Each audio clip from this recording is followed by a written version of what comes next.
हमारे विंध्य रीजन में सबसे ज़्यादा कॉमन कैंसर है ओरल कैंसर। कार का इंश्योरेंस और घर का इंश्योरेंस चाहिए, लेकिन अपने हेल्थ में इंश्योरेंस नहीं चाहिए। हमारे शरीर की कोई भी कोशिका अगर उनका अनकंट्रोल्ड ग्रोथ होने लगे तो वो कैंसर का रूप ले लेते हैं। कैंसर शरीर में कहीं भी हो सकता है। कैंसर की एक सबसे बड़ी जो जटिलता है वो यही है कि हर व्यक्ति के लिए वो इंडिविजुअलाइज्ड है। ये कोई ऐसी बीमारी नहीं है कि जो कोई बहुत अजूबा है। तो अलग अलग कैंसर के अलग अलग तरह के लक्षण होते हैं। आज उन्हीं दोने पत्तल को जर्मनी और दूसरे देशों में लोग ऑनलाइन बेच रहे हैं डॉलर और पाउंड में। तो आज की हमारी लाइफस्टाइल में हमें 3 बार खाने की रिक्वायरमेंट नहीं है। डेटा है वो कहता है कि 40 एक ऐसा कट ऑफ एज है। कार्बोहाइड्रेट या शुगर जो होता है ये एक्चुअली में वेट गेन या मोटापे का सबसे बड़ा रीज़न है। नमस्कार, धन्यवाद मुझे ये मौका देने के लिए। जब हम बात कैंसर की करते हैं तो नॉर्मली हमारे शरीर में जितनी भी कोशिकाएं हैं उनका एक नॉर्मल ग्रोथ पैटर्न होता है। किसी भी व्यक्ति का शरीर एक कोशिका से जन्म लेता है और धीरे धीरे वो डिफरेंट ऑर्गन्स में वो डेवलप होता है। लेकिन अगर किसी वजह से हमारे शरीर की कोई भी कोशिका अगर उनका अनकंट्रोल्ड ग्रोथ होने लगे तो वो कैंसर का रूप ले लेते हैं। क्योंकि जब हमारे शरीर में कोशिकाएँ बनती हैं तो वो समय के साथ ख़त्म भी होती हैं। जैसे हमारे अगर चमड़ी देखें या बाल देखें तो वो उगते भी हैं और झड़ते भी जाते हैं। तो जब अगर वो लगातार बढ़ने लगे और झड़े ना या ख़त्म ना हो तब हम उन्हें बोलते हैं अब नॉर्मल ग्रोथ है कैंसर। अब ये कैंसर शरीर में कहीं भी हो सकता है। ये रक्त में हो सकता है, ये शरीर के किसी हिस्से में हो सकता है, या आपके ब्रेन में हो सकता है, चमड़ी में हो सकता है, हर जगह हो सकता है। तो अलग अलग कैंसर के अलग अलग तरह के लक्षण होते हैं। कुछ ऐसे कैंसर होते हैं जो जेनेटिकली प्रेडिस्पोज्ड होते हैं। मतलब अगर आपके परिवार में किसी को कैंसर रहा है, जैसे आंत का कैंसर किसी को रहा है, कोई ब्रेन का कैंसर रहा है, या कोई चाइल्डहुड कैंसर रहा है, तो अगर परिवार में कोई कैंसर रहा है तो वो अपने आप में एक जेनेटिक रिस्क है। तो हमेशा दूसरे लोगों को उसके बारे में दिमाग में ये रखना चाहिए कि हम बीच बीच में जाँच कराएँ। और कॉमन लक्षण जैसे अपने विंध्य क्षेत्र में सबसे ज़्यादा जो कैंसर हैं वो ओरल कैंसर हैं जो कि तंबाकू की वजह से हो रहे हैं। सर्वाइकल कैंसर हैं, ब्रेस्ट कैंसर हैं, ये कॉमन है इस रीजन में। इसके अलावा जैसे पहले लोगों को ये नहीं पता था कि बच्चों में भी कैंसर होता है। बच्चों में मैं खुद बच्चों में कैंसर ट्रीट करता हूँ। तो बच्चों में जो सबसे कॉमन कैंसर है वो ब्लड कैंसर है। तो इस तरह के कैंसर हैं तो इनके अलग अलग लक्षण हैं। जैसे अगर आपके शरीर में कहीं कोई घाव है जो कि हील नहीं हो रहा है, आप बहुत समय से दवाई ले रहे हैं लेकिन उस घाव सूख नहीं रहा है, तो वो कैंसर हो सकता है। बुखार है जो ठीक नहीं हो रहा है, आप बहुत सारी दवाइयाँ ले रहे हैं लेकिन बुखार ठीक नहीं हो रहा है, या आपके शरीर में बार बार खून की कमी हो रही है और अब बार बार खून चढ़ाने की आवश्यकता हो रही है, या जोड़ों में दर्द हो रहा है शरीर में जो कि बहुत लंबे समय से बना हुआ है। तो ये कुछ ऐसे लक्षण हैं जो कि नॉर्मल से भिन्न हैं। और अगर इस तरह के लक्षण कभी भी आपके सामने आते हैं तो हमेशा ये दिमाग में रखना चाहिए कि कहीं हमें कैंसर तो नहीं है। क्योंकि आज के सिनेरियो में हमारा लाइफस्टाइल इतना ज़्यादा चेंज हो गया, हमारा खान पान इतना बदल गया है, इतनी मिलावटें हो गई हैं, प्लस फिज़िकल एक्टिविटी कम हो गई है, लोगों ने मेहनत, शारीरिक मेहनत कम हो गई है, मानसिक मेहनत ज़्यादा हो गई है। तो ये सारी चीज़ें जो हैं वो कहीं ना कहीं हमें जेनेटिक या कैंसर जैसी बीमारी, जैसे डायबिटीज़ और शुगर की बीमारी बढ़ रही है, इसी तरह कैंसर की बीमारी जो है समय के साथ धीरे धीरे बढ़ सकती है। तो हमें इस चीज़ पे सतर्क रहना चाहिए। हमारे विंध्य रीजन में सबसे ज़्यादा कॉमन कैंसर है ओरल कैंसर। क्योंकि यहाँ पे पान और तंबाकू ये सब का इस्तेमाल बहुत ज़्यादा है, तो इसलिए ओरल कैंसर अपने आप में अगर पूरे इंडिया में देखा जाए तो लगभग 20 से 30% कैंसर ओरल कैंसर है, क्योंकि लोगों की लाइफस्टाइल हैबिट की वजह से। दूसरा जो कॉमन कैंसर है वो सर्वाइकल कैंसर। सर्वाइकल कैंसर इसलिए हो रहा है क्योंकि हमारा कहीं ना कहीं जो माताएँ हैं उनकी जननांगों की जो हाइजीन है, या उनके अर्ली प्रेगनेंसी, मल्टीपल प्रेगनेंसी, बहुत सारे रिस्क फैक्टर्स हैं। और साथ में ब्रेस्ट कैंसर, ये कॉमन कैंसर्स हैं जो हैं। इसके अलावा जो स्मोकिंग की हैबिट है तो फेफड़े का कैंसर, तो ये कॉमन कैंसर है। जब हम बच्चों में आते हैं या यंग एडल्ट्स में आते हैं तो ब्लड कैंसर सबसे ज़्यादा कॉमन बच्चों में है।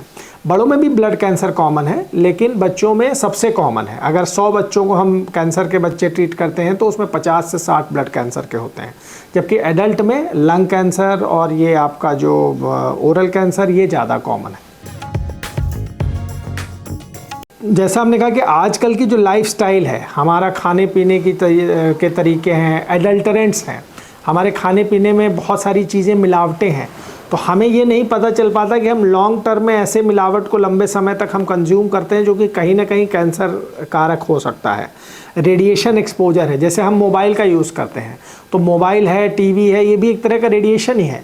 तो हमें लॉन्ग टर्म स्टडीज़ उस पर नहीं है, लेकिन अगर हम बहुत लंबे समय तक, जैसे हम लोग कई बार कहते हैं कि रात में आप सोते समय मोबाइल को अपने कम से कम 2 से 3 फीट दूर रखिए, तो कहीं ना कहीं रेडिएशन, इवन ये कहते हैं कि उस कमरे में ही मत रखिए।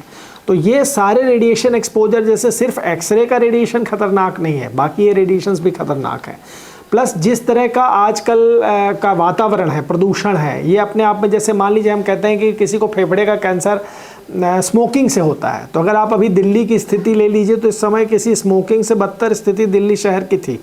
तो वहाँ पे अगर कोई आदमी नहीं भी स्मोक कर रहा है तो भी उसको फेफड़े का कैंसर हो जाएगा, अगर वहाँ साल 2 साल वो व्यक्ति रह जाएगा तो हर तरह का प्रदूषण जो है वो अपने आप में, जैसे पहले हमारे गाँवों में लोग चूल्हा जलाते थे, उसके धुएँ से भी कैंसर होता था। तो ऐसा ज़रूरी नहीं कि हम स्मोकिंग ही उसमें वो करें। तो अगर वो प्रदूषण का स्तर बढ़ रहा है तो, या मिलावट का स्तर बढ़ रहा है, तो कई बार ऐसे कैंसर जन्म ले लेते हैं कि जहाँ किसी व्यक्ति के घर में किसी को नहीं था, क्योंकि पहले चीज़ें साफ़ सुथरी थी, खाने पीने में संयम था। तो ये सारी चीज़ें भी कैंसर का रूप लेती हैं। मैं आपको एग्जांपल देना चाहूँगा, जैसे जापान है या कई ऐसे कंट्रीज़ हैं जहाँ की स्टमक का कैंसर बहुत कॉमन है। तो वो स्टमक का कैंसर सिर्फ जेनेटिक प्रेडिस्पोजिशन नहीं है, कई बार खाने पीने से होता है। कई जगह बहुत ज़्यादा मिर्ची वाली चीज़ें लोग खा रहे हैं, बहुत ज़्यादा मसाले वाली चीज़ लोग खा रहे हैं, तो वो भी एक तरह का स्टिमुलेशन ही तो है। अगर आपकी आंत को बार बार वो इरिटेट कर रहा है तो वो कहीं ना कहीं एबनॉर्मल ग्रोथ करेगा और उनको कैंसर हो सकता है। कोई भी ऐसी चीज़ का कोई डिफाइंड अमाउंट नहीं है, क्योंकि कैंसर की एक सबसे बड़ी जो जटिलता है वो यही है कि हर व्यक्ति के लिए वो इंडिविजुअलाइज्ड है। फॉर एग्ज़ाम्पल, अगर मैं आपको बोलूँ कि कोई आदमी टोबैको कंज्यूम कर रहा है, मान लीजिए तंबाकू कंज्यूम कर रहा है, तो हो सकता है किसी व्यक्ति को 1 साल तंबाकू खा के ही कैंसर हो जाए, और आपने कई लोगों को देखा होगा कि जो जीवन भर खाते रहते हैं उनको नहीं होता। तो ये प्रेडिस्पोजिशन इंडिविजुअलाइज्ड होता है। तो ऐसे माइक्रोप्लास्टिक या जो हम एक्सपोजर की बात करते हैं उसका अमाउंट डिफाइन करना बड़ा मुश्किल है, लेकिन एज ए इंडिविजुअल हम उसको अवॉइड कर सकते हैं। कि जैसे पहले हमारे यहाँ क्या होता था, मिट्टी के बर्तन लोग यूज़ करते थे, दोने पत्तल यूज़ करते थे, जो नेचुरल चीज़ें हैं। आज उन्हीं दोने पत्तल को जर्मनी और दूसरे देशों में लोग ऑनलाइन बेच रहे हैं डॉलर और पाउंड में। तो ये हमारी पुरानी टेक्नोलॉजी है जो कि आज लोग उसको फिर से अपना रहे हैं। तो जैसे हम तो उस चीज़, जैसे हम तांबे के बर्तन में पानी पीते थे, ये सारी चीज़ें जो हैं, तो हमें बेसिकली हमें ट्रेडिशनल हैबिट्स की तरफ बढ़ना चाहिए, क्योंकि वो ट्रेडिशनल हैबिट्स कहीं ना कहीं हमें जो मॉडर्न रिस्क है कैंसर का उससे बचाती हैं। और जहाँ तक बात माइक्रोप्लास्टिक्स की है, बिल्कुल आपने सही बोला कि अगर हम इस तरह की चीज़ों को कंज्यूम करेंगे तो वो रिस्क तो हमेशा ही रहेगा, बट किस व्यक्ति को किस समय पे जाके वो लक्षण डेवलप होंगे ये कहना मतलब इंडिविजुअली बहुत मुश्किल है। पर हम अपना बचाव कर सकते हैं, बचाव हमारे हाथ में है। बाकी रिस्क कब कन्वर्ट हो जाएगा उस बीमारी में ये कहना बड़ा मुश्किल है, क्योंकि उसके डेटा लेना तो इट्स नॉट पॉसिबल। क्या होता है ना, कई ऐसे कैंसर हैं जिनके लक्षण बहुत साइलेंट होते हैं या बहुत कॉमन होते हैं। जैसे फॉर एग्जांपल, अगर किसी को कोलॉन कैंसर है या किसी को ईसोफेगस का कैंसर है, जो हमारी आहार नली का कैंसर है, तो इसके लक्षण क्या होंगे? बेसिकली आपको बॉवल हैबिट आपकी अल्टर हो जाएगी, आपका पेट साफ़ नहीं होगा, बार बार गैस बनेगी, रह रह के पेट में दर्द रहेगा। हम उसको इग्नोर कर देते हैं, हमें ऐसा लगता है कि ये कॉमन लक्षण है। हमारे यहाँ ये होता है कि गैस तो सबको बनती है, जबकि वो एक कैंसर का ही लक्षण हो सकता है, शुरुआती लक्षण हो सकता है। तो कई बार हम उस चीज़ों को इग्नोर कर देते हैं, और वो जब हम उसको इग्नोर कर देते हैं तो जब वो हमारे सामने एक विभत्स रूप लेके आता है तब हमें पता चलता है कि हम लास्ट स्टेज का ऑलरेडी कैंसर हो चुका है।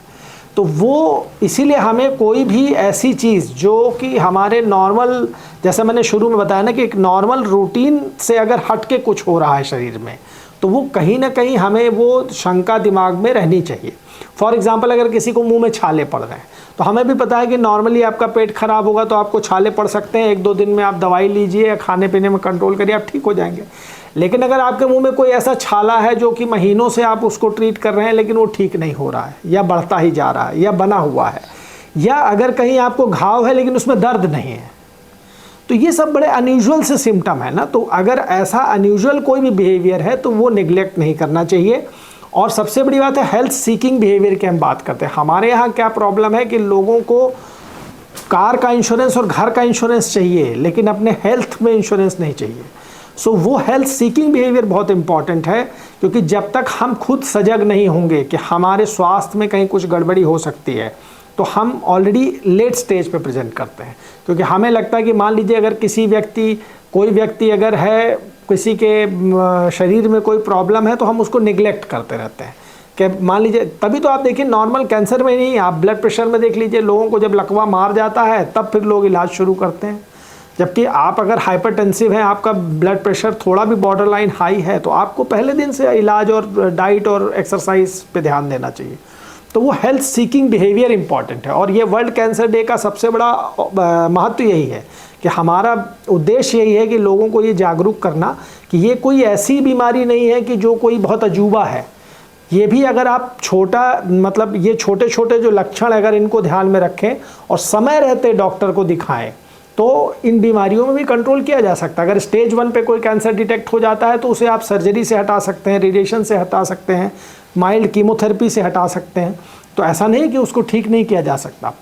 और जहाँ तक बच्चों में कैंसर की बात है, मैं जैसे बच्चों में कैंसर ट्रीट करता हूँ, तो आजीवन बच्चे ठीक हो जाते हैं। ब्लड कैंसर ऐसे हैं जो पूरी तरह से क्योर हो जाते हैं। इवन बड़ों में भी कई ऐसे कैंसर है जो पूरी तरह से क्योर हो जाते हैं, बट समय रहते उसका पता लगाना जरूरी है। डेटा है वो कहता है कि 40 एक ऐसा कट ऑफ एज है कि 40 की उम्र के बाद आपके शरीर में बहुत सारे चेंजेस होते हैं। हार्मोनल चेंजेस भी होते हैं, आपके शरीर के प्रोटीन और फैट के कंपोजिशन में भी चेंज होता है। तो उसके बाद आपको रेगुलर अपना कम से कम साल में एक बार बेसिक चेकअप तो हमेशा करा लेना चाहिए, जिसमें आपका कंप्लीट ब्लड काउंट है, लीवर फंक्शन है, किडनी फंक्शन है, ब्लड शुगर है और कोलेस्ट्रॉल या लिपिड है। ये कॉमन टेस्ट हैं जो करा लेने चाहिए। और अगर आपके उस टेस्ट में कहीं कोई गड़बड़ी आ रही है, तो अगर उसमें थोड़ा बहुत गड़बड़ी है तो आप अपने डाइट और एक्सरसाइज से उसको कंट्रोल कर सकते हैं। ज़्यादा गड़बड़ी है तो आप दवाई लेना शुरू कर सकते हैं। पर 40 की उम्र के बाद चूँकि हमारे शरीर में बदलाव आने शुरू हो जाते हैं, हमारे शरीर का प्रोटीन कंटेंट घट जाता है, तो सिर्फ जाँच ही नहीं बल्कि अपने डाइट में भी बोलते हैं कि 40 के बाद आपको कंट्रोल करना चाहिए। कार्बोहाइड्रेट और ये सारी चीज़ों को अवॉइड करके प्रोटीन कंटेंट बढ़ाना चाहिए। कि मेरी पर्सनल ओपिनियन ये है कि जैसे मैंने आपको बताया कि 40 के बाद हमारे शरीर में प्रोटीन का क्षरण होने लगता है, और हमें बेसिकली हमारी जो डाइट है, इंडियन डाइट है, वो बेसिकली कार्बोहाइड्रेट बेस्ड डाइट है। हमारे यहाँ रोटी है, चावल है, ये सब कार्बोहाइड्रेट के रिच सोर्स हैं। और कार्बोहाइड्रेट या शुगर जो होता है, ये एक्चुअली में वेट गेन या मोटापे का सबसे बड़ा रीज़न है। हमारा फैट कंटेंट डाइट का उतना है ही नहीं कि हमारा मोटापा बढ़े। हम तेल घी उतना नहीं खाते हैं जितना हम कार्बोहाइड्रेट खाते हैं। तो बेसिकली हमें ये समझना है कि हमें कार्बोहाइड्रेट को कम करना है। कार्बोहाइड्रेट को आप कम करिए, क्योंकि कार्बोहाइड्रेट सिर्फ इंस्टेंट एनर्जी देता है। इंस्टेंट एनर्जी का क्या मतलब है कि अगर आप काम पे निकले हैं तो आपका 2 घंटे 3 घंटे जब आप काम कर रहे हैं, उस समय इंस्टेंट एनर्जी कार्बोहाइड्रेट देता है। अगर आपने उस कार्बोहाइड्रेट को उस समय कंज्यूम नहीं किया तो वो फैट में कन्वर्ट होकर डिपॉजिट होने लगता है। सीधा कॉन्सेप्ट ये है। तो हमें कार्बोहाइड्रेट की क्वांटिटी कम करनी है, उसकी जगह पे हमें प्रोटीन और फैट की क्वांटिटी बढ़ानी है। अभी जो लेटेस्ट एक कॉन्सेप्ट आया है वो ये आया है कि पहले लोग ये भी बोलते थे कि हमें कब एक्सरसाइज या कब चलना चाहिए, सुबह चलना चाहिए कि शाम को चलना चाहिए, ये भी एक चीज़ थी। प्लस खाने का जैसे आपने बताया, तो पहली चीज़ तो ये है कि जो अपन 3 बार का खाना खाते हैं कि सुबह नाश्ता हम कर रहे हैं, फिर दोपहर में लंच कर रहे हैं, फिर डिनर कर रहे हैं, तो आज की हमारी लाइफस्टाइल में हमें 3 बार खाने की रिक्वायरमेंट नहीं है। ये चीज़ बहुत क्लियर है। आप 2 बार अगर मील ले लेते हैं, that is more than sufficient, क्योंकि आप फिजिकल वर्क उतना नहीं करते हैं, पहली चीज़। दूसरी चीज़ जो अभी नया कॉन्सेप्ट ये है कि आपके खाने के बाद कम से कम आपको 1000 स्टेप चलना चाहिए। चाहे आप खाने के बाद टहलिए, चाहे आप खाने के बाद काम पे लग जाइए, तभी आपको सोना चाहिए। तो जो हम 3 घंटे का गैप बोलते हैं कि खाने और सोने के बीच 3 घंटे का जो गैप है, उसका सीधा यही मतलब है कि अगर आप खाने के बाद कोई ऐसा काम कर रहे हैं जो आपको 1000 स्टेप चला पा रहा है, तो खाना आपका डाइजेस्ट हो गया, उसके बाद आप सो सकते हैं। तो खाना खाने के तुरंत बाद नहीं सोना चाहिए। और जहाँ तक आप इंटरमिटेंट फास्टिंग वाली बात कर रहे हैं, तो अगर हम दिन डूबने के बाद खाना नहीं खाते हैं तो उससे अच्छा तो कुछ भी नहीं है, क्योंकि अगर हम 5-6 बजे अपना लास्ट मील हम ले लेते हैं और उसके बाद हम 9-10 बजे सोते हैं तो हमारे पास 3 से 4 घंटे का गैप हो जाता है। और जनरली 6 बजे के बाद आप थोड़ा बहुत कुछ काम तो करते ही हैं, तो आप 500-1000 स्टेप चल भी लेते हैं, तो ये दोनों चीज़ आपकी फुलफ़िल हो जाती है। तो हमेशा खाने का टाइमिंग ऐसा रखें कि खाने के बाद कम से कम 2 से 3 घंटे आप कुछ काम करें, उसके बाद ही सोएं, क्योंकि अल्टीमेटली जो यूटिलाइज नहीं होगा वही जमा होगा। तो ये हमें दिमाग में रखना चाहिए और उसी हिसाब से खाना चाहिए। और दूसरा, जैसा आपने बताया ना कि जो नींद वाली बात, वो गैप वाली बात, तो अगर आप ये 12 घंटे और 8 घंटे की साइकिल फॉलो कर सकते हैं तो वो तो बहुत अच्छा है। पर अगर नहीं भी कर सकते तो एटलीस्ट अपनी टाइमिंग ऐसी सेट रखें कि खाना खाने के बाद एटलीस्ट 1000 स्टेप आप चलें, चाहे किसी भी फॉर्म में चलें, चाहे आप काम करने के उसमें चलें या टहलने के उसमें चलें। तो वो एक हैबिट हमें बनानी चाहिए। और 3 बार मील का कोई कॉन्सेप्ट नहीं है, आप 2 बार अच्छा मील ले लीजिए, that is more than sufficient.